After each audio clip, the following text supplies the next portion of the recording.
Media expert में आपका स्वागत है। आज हम बात करेंगे कोविड से भी बड़ी बीमारी की। कोविड ने इस देश को सिर्फ 2 साल जकड़ के रखा, लेकिन एक ऐसी बीमारी है जो आज़ादी के बाद भी देश को जकड़ के रखे हुए, वो है भारत में फैला वीआईपी कल्चर।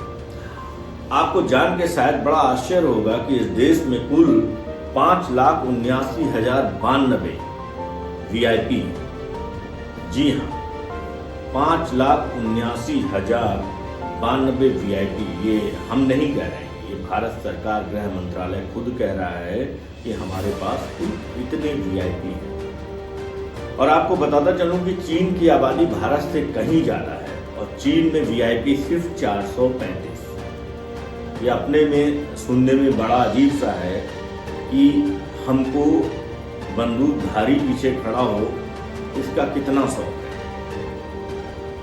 चलिए 2 स्टेट की पहले बात करते हैं। एक स्टेट है बिहार और एक स्टेट है उत्तर प्रदेश। बिहार की हालत तो ऐसी है कि जिसके पास 500 से ज़्यादा भैंसे हैं वो उद्योगपति है और वो भी अपना गनर चाहता है। और उत्तर प्रदेश की हालत ऐसी है, जो बड़े ठेकेदार हैं, जो बड़े लोग हैं, वो भी नक्शेबाजी के लिए, रंग या यूपी की लैंग्वेज में कहें रंगबाजी के लिए गनर चाहते हैं। कुछ आंकड़े आपके सामने दिखाऊंगा। ये खबर करने की मुझे क्यों लगा कि ये आप लोगों को बताना चाहिए, और ये चीज़ मैंने महसूस भी करी थी। सरकारों में अंतर महसूस किया इस चीज़ को लेकर के कि एक बार मैं दिल्ली के कनॉट प्लेस में फैब इंडिया के शोरूम में था। मेरे बगल में एक लेडी थी जो कि कपड़े खरीद रही थी। मैंने सोचा कि ये कहीं देखी हुई है। अचानक मुझे ध्यान आया, अरे ये तो शीला दीक्षित जी हैं। वो उस वक्त दिल्ली की चीफ मिनिस्टर थी और इतनी सादगी उनके अंदर कि एक मुख्यमंत्री होते हुए एक गनर उनके साथ था और वो शॉपिंग कर रही थी। और मैंने बाहर देखा, बाहर से उनकी एक कार खड़ी हुई और कुछ नहीं। लेकिन अगर हमारे प्रदेश का मुख्यमंत्री या उप मुख्यमंत्री या प्रमुख सचिव या कोई भी बड़ा अफसर तक निकलता है तो आज के डेट में चौराहे रोके जाते हैं। नहीं विश्वास है तो सिर्फ कल का ये वीडियो देखिए। मैंने अपनी कार से बैठे बैठे बनाया था। लगभग 1.25 घंटे लखनऊ के लेरोटो चौराहे पे मैं फंसा रहा, क्योंकि कोई वीआईपी 5 हरे झंडे या लाल झंडे वाली जिप्सियों के साथ निकला। जब ध्यान से देखा तो शायद वो हमारे प्रदेश के डिप्टी सीएम थे। अब उनके लिए भी पूरा प्रदेश, पूरा चौराहा रोका जाने लगा। पूरे प्रदेश की जनता इसी तरीके से बेहाल होती है। आपको शायद पता नहीं होगा, या शायद बड़े अधिकारी, बड़े नेता इस चीज़ का संज्ञान नहीं लेते हैं कि छोटे छोटे शहरों में सांसद तक के लिए रोडें रोकी जाती हैं। कितना पैसा खर्च होता है प्रदेश का, कितना पेट्रोल बर्बाद होता है और कितने मरीजों की जान चली जाती होगी। उनकी एम्बुलेंस नहीं सही समय पर पहुंच पाती है अस्पतालों में। मैं आपको कुछ आंकड़े देता हूं। अलग अलग देशों के ये आंकड़े हैं। ब्रिटेन में कुल 89 वीआईपी हैं, फ्रांस में 109 वीआईपी हैं, जापान में 105 वीआईपी हैं, ऑस्ट्रेलिया में सिर्फ 205 वीआईपी हैं, 205 वीआईपी हैं, यूएस में 252 वीआईपी हैं, साउथ कोरिया में 282 वीआईपी हैं, रूस में 312 और चीन में सिर्फ और सिर्फ 435, जबकि चीन की आबादी लगभग हमारे देश से 2 गुनी है। अब सोचिए जरा, जिस देश में लगभग 60,000 से ज़्यादा जवान माननीयों की सुरक्षा में लगा हुआ है, उस देश का लॉ एंड ऑर्डर नहीं बिगड़ेगा तो क्या होगा। आम आदमी पार्टी जब सत्ता में आई थी तो उसने बहुत तेजी में आवाज़ उठाई थी इस चीज़ को लेकर के। जब वो शुरू किया था उसने अपना कैंपेन अन्ना हजारे के साथ, तो उन्होंने बात बोली थी कि हम इस देश में वीआईपी कल्चर ख़त्म कर देंगे। लेकिन आम आदमी तो आम आदमी पार्टी है, वो बातों से बहुत ही ज़्यादा रसीले हैं, क्योंकि उन्होंने सरकार में आते ही खुद ही वीआईपी सुरक्षा ले ली। और आज की डेट में पंजाब में सरकार है, पंजाब में कई लोगों को सरकार ने बहुत हैवी सुरक्षा दे रखी है।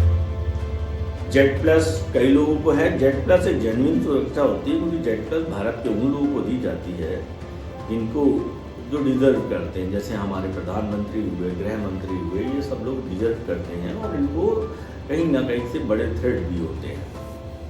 वाई प्लस, अब वाई प्लस सिक्योरिटी का एक बड़ा मज़ेदार माहौल चल रहा है। जो सरकार के पक्ष में ज़्यादा बोल दे और सरकार का चहेता बन जाए, वो तुरंत वाई प्लस श्रेणी उसको मिल जाएगी, कमांडो मिल जाएंगे, जैसे हमारी कंगना रनौत जी को मिला हुआ है। अब आप सोचिए, कंगना रनौत जी को वाई प्लस सिक्योरिटी की ऐसी क्या जरूरत पड़ गई कि 11 जवान उनके साथ दिन भर चलते।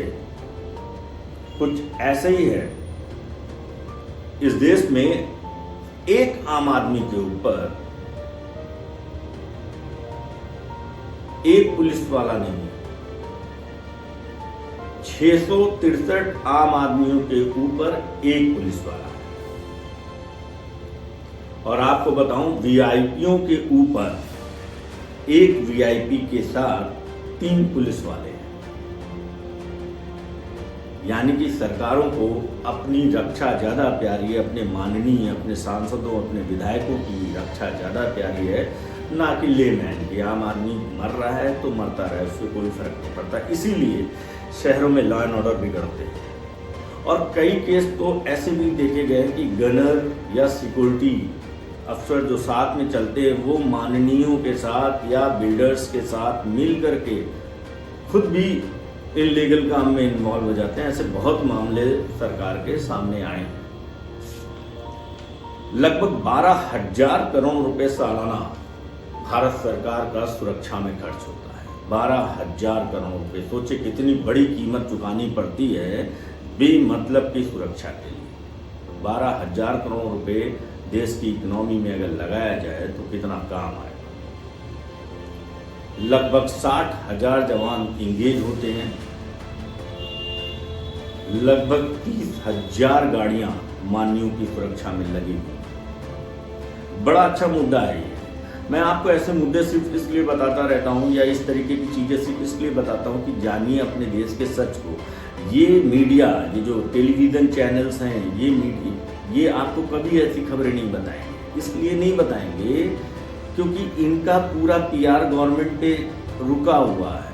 गवर्नमेंट इनको बड़े बड़े विज्ञापन देती है, बड़े लेविश ये स्टूडियो बनाते। मैं उस स्थिति से मैं गुजर चुका हूँ, मैंने देखा है।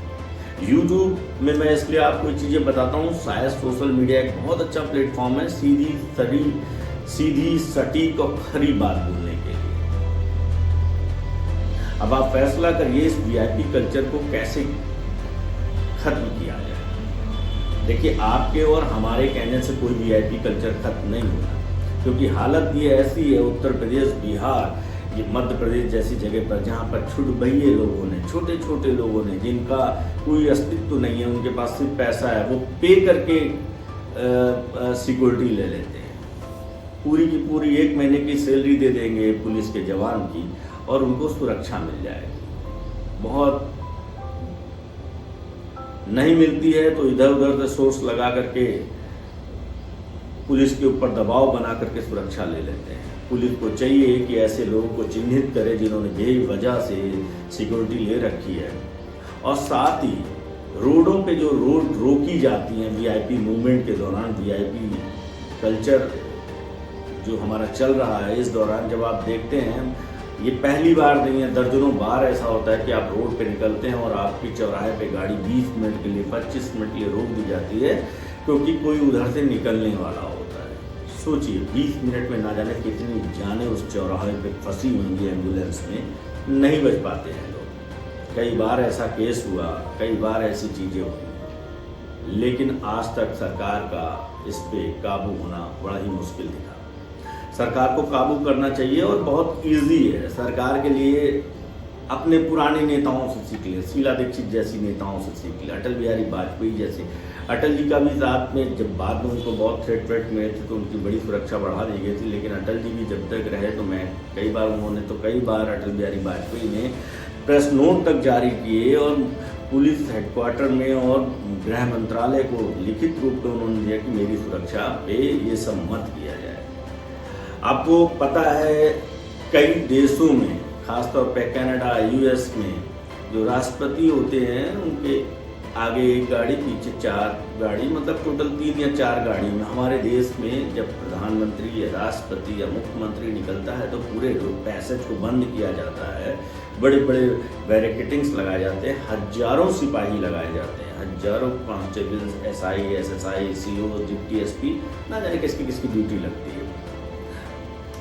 पिछले दिनों एक वीडियो वायरल हुआ था जिसमें कनाडा के प्रधानमंत्री बस स्टॉप पे खड़े होकर के वेट कर रहे थे और वो बस से गए। हमारे देश में ये सीन कभी देखने को नहीं मिलेगा, ये दृश्य कभी देखने को नहीं मिलेगा। लेकिन आप लोग आम जनता होने के नाते ये आवाज़ उठाते रहिए कि देश में VIP कल्चर खत्म हो। सोशल मीडिया पे ज़्यादा से ज़्यादा इस पर बात करिए। इस तरीके की बातों को, जैसी मैं आज बात कर रहा हूँ, ज़्यादा से ज़्यादा लोगों तक पहुँचाइए, ताकि शायद हमारे माननीयों को समझ में आए कि नहीं, अब जनता आवाज़ उठा रही है, हमें कुछ करना चाहिए, नहीं तो हमारी भद्द पिटेगी।